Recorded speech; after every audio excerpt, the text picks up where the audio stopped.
एक चूहा गलती से एक रोबोट को स्टार्ट कर देता है। चूहे डरकर भाग जाते हैं। वह रोबोट इंसानों द्वारा बनाया गया था और किसी ने उसे ऑर्डर किया था, लेकिन किसी वजह से वह जंगल में गिर गया था। रोबोट चूहों से कहता है, मैं आप सबकी क्या मदद कर सकता हूँ, पर चूहे उसकी भाषा नहीं समझ पाते। उसी समय पानी के बहाव में बहता हुआ रोबोट एक लंबी चट्टान के किनारे पहुंच जाता है। वह देखता है कि एक ऊंची पानी की लहर उसी की ओर आ रही है। यह देखकर रोबोट खड़ी चट्टान पर चढ़ने की कोशिश करता है, पर सफल नहीं होता। तभी उसकी नजर एक केकड़े पर पड़ती है जो चट्टान पर आसानी से चढ़ रहा था। केकड़े को देख रोबोट भी उसी की तरह चट्टान पर चढ़ने लगता है और आखिरकार ऊपर तक पहुंच जाता है। वह केकड़ा भी ऊपर आ जाता है। रोबोट केकड़े को अपनी हथेली पर उठाकर स्कैन करने लगता है। तभी एक पक्षी आता है और केकड़े को उठा ले जाता है। अब रोबोट के सामने एक घना और हरा भरा जंगल था। वह जंगल में घुस जाता है, जहाँ जानवर उसे देखकर हैरान रह जाते हैं। रोबोट उनके पास जाने की कोशिश करता है, लेकिन जानवर डर कर उससे दूर भाग जाते हैं। रोबोट उनकी मदद करना चाहता है। तभी वह एक गिलहरी से पूछता है, क्या आपने मुझे ऑर्डर किया है? लेकिन गिलहरी कुछ समझ नहीं पाती। इसी बीच एक चूहा लकड़ियां बटोरता हुआ दिखता है। रोबोट चूहे के पास जाकर कहता है, क्या आपको मदद की जरूरत है? पर चूहा डर कर भाग जाता है। आखिर में रोबोट एक हिरन के पीछे अब रोबोट हिरन की मदद करना चाहती थी, लेकिन हिरन उसे जोर की लात मार देता है। इस रोबोट से कोई बात भी नहीं करना चाहता था, क्योंकि इसे जानवरों की भाषा नहीं आती थी, जिस वजह से रोबोट अपनी चिप निकालकर एक्टिवेट कर देती है और एक जगह बैठ जाती है। धीरे धीरे कई दिन बीतने लगते हैं। सावन और पतझड़ भी बीत गए थे, लेकिन रोबोट ने जंगल के सभी जीव जंतुओं की भाषा सीख ली थी। उसे उनके चलने का तरीका और हर जानवर की आवाज निकालने का भी तजुर्बा हो चुका था। रोबोट अब खड़ी होती है। उसका आकार और बड़ा हो चुका था। वह सभी जानवरों के पास जाती है और उन्हें बताती है, मेरा नाम रोजर है, मैं आपकी भाषा में बात कर सकती हूँ और मैं आप सबकी क्या मदद कर सकती हूँ। लेकिन तभी एक भैंसा रोबोट को टक्कर मार देता है और वह दूर जा गिरती है। फिर भी वह खड़ी होती है, जिसे देख सभी जानवर दूर भाग जाते हैं। अभी भी कोई इसके पास नहीं आना चाहता था, जिस वजह से रोजर निराश होकर यहाँ से जाने का फैसला करती है। वह जंगल के सबसे ऊंचे पहाड़ पर खड़ी थी। रोजर अपनी हेडलाइट एक्टिव करती है और यहाँ से जाने के लिए तैयार थी। तभी उसे जोर की बिजली लग जाती है और वह जंगल में गिर पड़ती है। उसके पुर्जे डैमेज हो चुके थे। थोड़ी देर बाद उसने देखा कि उसके पुर्जों के साथ जानवर खेल रहे थे। कुछ जानवर तो इसके अंदर घुसकर अंदर के पुर्जों को तोड़ रहे थे। यह देखकर रोजर अपने शरीर को जोर से घुमाने लगती है।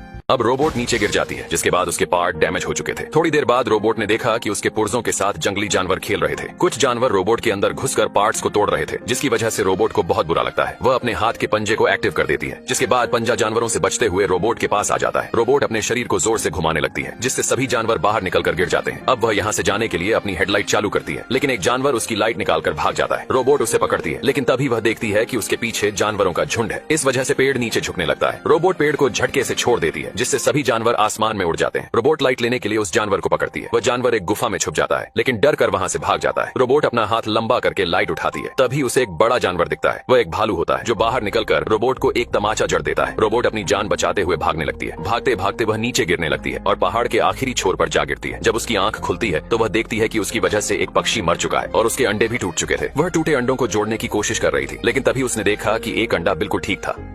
अब रोबोट ने देखा कि उसकी वजह से एक पक्षी मर चुका था और उस पक्षी के अंडे भी टूट चुके थे। रोबोट टूटे हुए अंडों को जोड़ने की कोशिश कर रही थी, लेकिन अफसोस, टूटे अंडे भला कैसे जुड़ सकते थे। तभी रोबोट ने देखा कि एक अंडा अभी भी सही सलामत था। उसने अंडे को स्कैन किया और पाया कि उसके अंदर चिड़िया का बच्चा जिंदा था। रोबोट ने धीरे धीरे अंडे को अपने हाथ में उठाया, लेकिन थोड़ी देर बाद उसने देखा कि अंडा उसके पास नहीं था। एक चालाक लोमड़ी अंडे को लेकर भाग रही थी। रोबोट ने तुरंत उसका पीछा किया। लोमड़ी उसे काफी देर तक भगाती रही। तभी अचानक रोबोट पहाड़ से नीचे गिर गई। लोमड़ी को लगा कि रोबोट अब मर चुकी होगी, लेकिन रोबोट ने पहाड़ को पकड़ लिया और ऊपर चढ़ने लगी। रोबोट में हर तरह का हुनर था। यह देख लोमड़ी ने डर के मारे अंडे को जमीन पर रख दिया। जैसे ही रोबोट अंडे को उठाने वाली थी, लोमड़ी ने अचानक अंडे को अपने मुंह में दबा लिया। यह देखकर रोबोट को गुस्सा आ गया। उसने लोमड़ी का गला कसकर पकड़ लिया, जिससे घबराकर लोमड़ी ने अंडे को दूर फेंक दिया। लेकिन लोमड़ी इतनी जल्दी हार मानने वाली नहीं थी। वह फिर से भागकर अंडे को मुंह में दबा लेती है। इस बार लोमड़ी एक शाही जानवर पर गिर जाती है। उसके शरीर में कांटे चुभ गए। रोबोट ने अंडे को अपने सुरक्षित अंदरूनी हिस्से में रख लिया और फिर भी अपनी दुश्मन लोमड़ी की मदद की। उसने लोमड़ी के शरीर से कांटे एक एक करके निकाल दिए। रोबोट ने यह साबित कर दिया कि भलाई करने से बड़ा कुछ नहीं होता।